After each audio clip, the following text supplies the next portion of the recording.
Vëlla e motër Binjak, Ermir dhe Ermira Rama, janë dy fëmijë të talentuar që po spikasin në fushën e letërsisë dhe muzikës.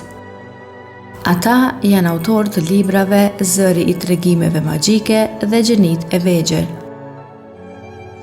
ndërsa kanë krijuar edhe 8 këngë të tyre autoriale. Me talentin dhe përkushtimin e tyre, Ermiri dhe Ermira kanë fituar çmime e vlerësime të ndryshme, duke dëshmuar aftësitë e tyre krijuese që në moshë të vogël. Historia e tyre është një frymëzim për bashkëmoshatarët dhe një dëshmi se puna, pasioni dhe kreativiteti sjellin sukses.